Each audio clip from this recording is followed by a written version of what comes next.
Assalamualaikum warahmatullahi wabarakatuh.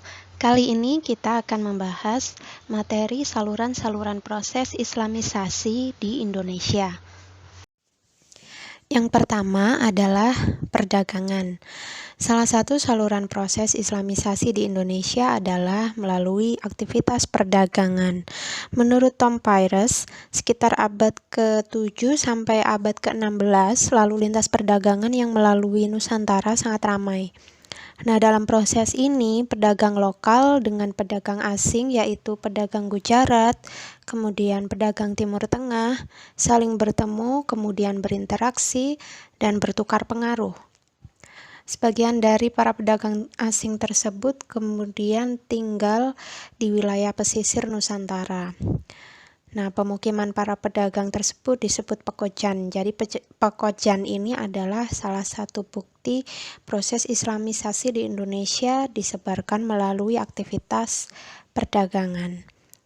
Lambat laun, jumlah para pedagang asing yang tinggal di wilayah pesisir tersebut semakin banyak. Nah, demikian juga dengan pengaruh Islam di tempat tinggal mereka.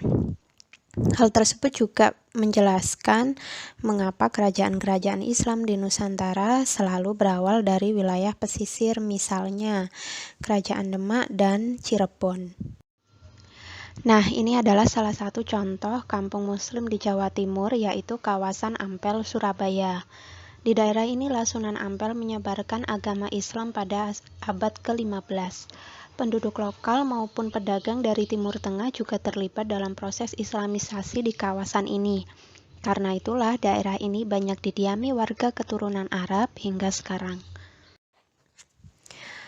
Berikutnya yaitu melalui pernikahan atau perkawinan.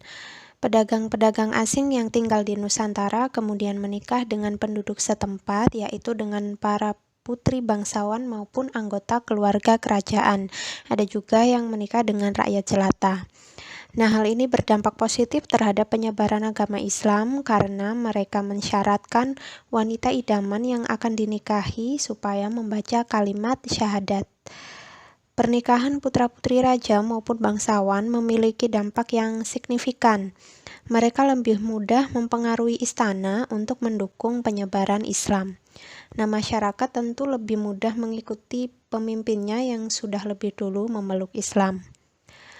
Contoh pernikahan antara saudagar muslim maupun ulama dengan para putri kerajaan yang sebelumnya beragama Hindu, yaitu pernikahan antara Maulana Ishak, seorang mubalik besar yang datang dari Asia Tengah, dengan Sekar Dadu, yaitu putri dari kerajaan Blambangan, kerajaan Hindu yang terakhir di Jawa, yang melahirkan Raden Paku atau Sunan Giri. Berikutnya yaitu melalui pendidikan. Perkembangan Islam yang semakin luas mendorong munculnya para ulama dan mubalik. Mereka menyebarkan Islam melalui pendidikan dengan cara mendirikan pondok pesantren di berbagai daerah. Di pondok-pondok pesantren, santri dari berbagai daerah menimba ilmu tentang Islam. Mereka kemudian kembali ke daerah asal dan menyebarkan ajaran-ajaran Islam yang sudah dipelajari sebelumnya. Saluran ini sangat efektif untuk mempercepat dan memperluas penyebaran Islam hingga ke daerah-daerah yang terpencil. Beberapa pesantren yang sudah ada pada saat itu seperti pesantren Ampel Denta yang didirikan Sunan Ampel dan pesantren Sunan Giri. Berikutnya yaitu melalui kesenian. Media seni juga menjadi salah satu saluran proses Islamisasi di Nusantara. Contohnya seperti menggunakan media wayang oleh Sunan Kalijaga. Wayang yang sebelumnya memainkan cerita-cerita Ramayana ataupun Mahabharata disadur dengan memasukkan unsur-unsur Islam dalam ceritanya. Sunan Kalijaga juga mengenalkan tradisi sekaten, yaitu peringatan hari lahirnya Nabi Muhammad SAW yang sampai sekarang masih dilaksanakan di beberapa keraton di Jawa. Selain itu, ada juga Sunan Bonang yang menciptakan gending Jawa dan tembang Tombo Ati. Saluran proses Islamisasi berikutnya yaitu tasawuf. Tasawuf adalah ajaran ketuhanan yang telah bercampur dengan mistis atau hal-hal yang bersifat magis. Para ahli tasawuf biasanya memiliki kekuatan magis dan keahlian dalam bidang pengobatan. Ajaran ini mudah berkembang terutama di Jawa karena ajaran Islam melalui tasawuf disesuaikan dengan pola pikir masyarakat yang berorientasi agama Hindu yang sudah lebih dulu berkembang di Nusantara sebelum kedatangan Islam. Beberapa tokoh tasawuf yang terkenal seperti Syekh Siti Jenar, Sunan Bonang, dan Nuruddin Ar-Raniri. Berikutnya yaitu melalui dakwah para wali.